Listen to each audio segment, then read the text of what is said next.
By the age of 15, this hacker is one of the youngest millionaires on the planet. Before he could even drive a car, he had amassed a fortune of over $24 million.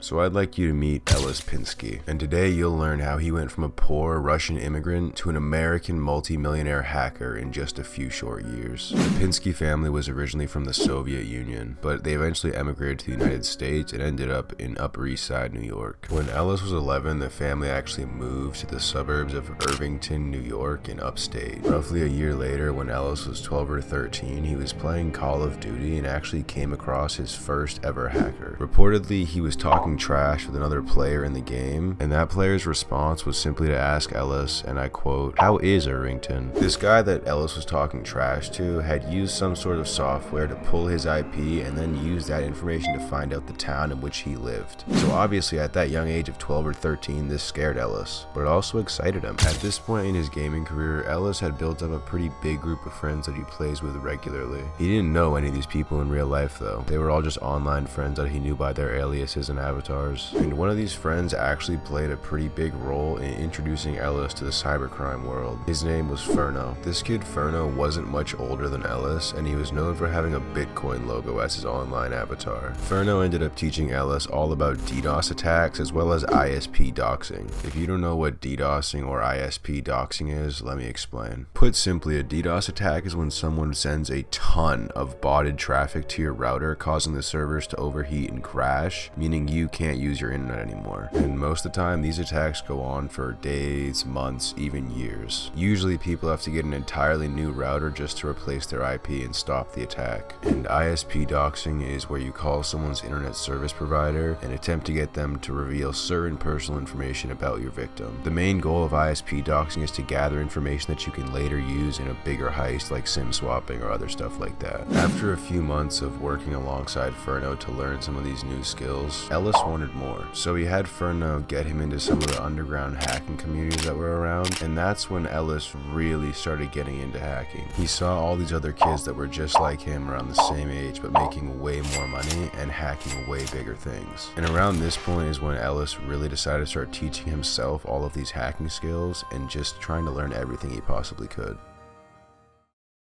Up until the age of 14, Ellis would do numerous small-time hacks to perfect his craft and really hone in on his skills. And of course, doing all this, he was learning through trial and error as well as making some pretty decent money. But once Ellis hit the age 14, he decided it was time to stop with the petty hacks and it was time to focus on one big exit hack. Coincidentally, SIM swapping was becoming more and more popular in the hacking community right around this time, and cryptocurrency prices were also skyrocketing. When you combine all of this with the fact that two-factor authentication had just become widely accepted across the world, it was the perfect storm for these hackers. You would think that having a two-factor authentication code sent to your phone or email or what have you would help secure your accounts, but a lot of people don't realize how easy it is for hackers to gain access to every asset in your life with these two-factor authentication codes. If someone was able to SIM swap you and you have two-factor codes set up, you can kiss goodbye all of your most prized possessions. When a SIM swap attack actually takes place, the hacker effectively is in full control of your phone number and anything associated with it. So if you have an Instagram account, bank account, crypto wallet, or anything like that with a two-factor code and you got SIM swapped, it's at risk. In the year 2018, someone going by the name Harry reached out to Ellis and asked him if he could potentially attack a very high-level investor in the crypto space. This man's name was Michael Terpin, and he was their next target.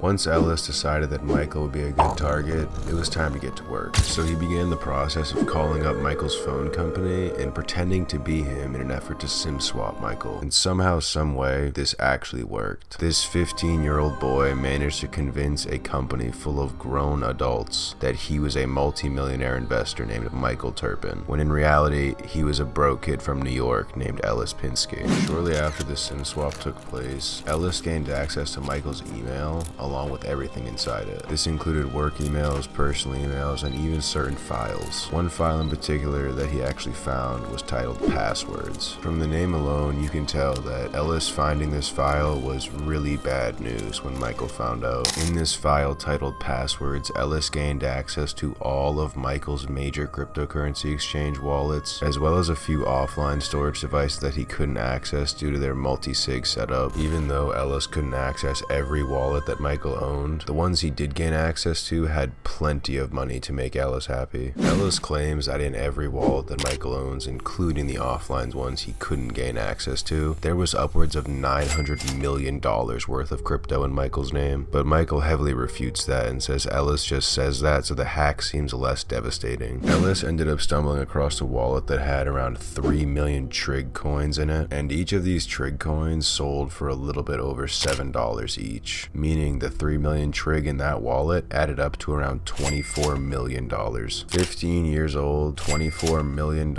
at his fingertips, and complete and utter control over a multi-millionaire investor. It sounds like the perfect heist setup, but this is actually where stuff got really messy for Ellis. Unlike other altcoins, Trig actually was traded on mainly centralized exchanges because back in 2018 there was nothing like Uniswap, so when you wanted to sell off this mass amount of coins, it required KYC verification to prove your identity. And even though Ellis had access to Michael's phone number, it didn't mean he could provide the KYC verification that was necessary, so he actually had to reach out on Twitter to random people asking for help. And instead of Ellis just selling off all the coins in one big go, he actually sent much smaller denominations to a few different people's wallets, and then had them in turn sell the coins for Bitcoin and send Ellis the Bitcoin to his main wallet. They didn't do this for free though. Ellis actually paid every single person that acted as a middle ground between Michael's Trig coins and Ellis's Bitcoin between $20,000 to $50,000 USD. So in their eyes, all they had to do was exchange a few coins and then send to someone else, and they'd make $20,000 to $50,000. Little did they know, they were actually implicating themselves in a multi-million-dollar heist. In total, Ellis hired around 6 to 7 people to exchange the Trig coins for Bitcoin and then send the Bitcoin to Ellis. So all in all, he spent anywhere from $120,000 to $350,000 just paying these middlemen. And keep in mind, all of that money is Michael's. But Ellis forgot to account for one key factor when selling all these coins. Due to the illiquidity of these Trig coins, when Ellis sold all of Michael's supply, he actually tanked the coin price, because Michael actually had around 10% of the entire Trig economy in his wallet. Not only did Ellis lose money by crashing the coin's price, but a few of these middlemen he entrusted with all this money actually scammed him. One of them in particular went by the handle @Erupts. At first, Ellis sent him $500,000 as a test transaction to see if he would actually send Ellis the Bitcoin or if he'd run off with the money. So Erupts played the long game. He went through that transaction like he should, and everything was perfect, which meant Ellis would be ready to trust him again the next time with even more money.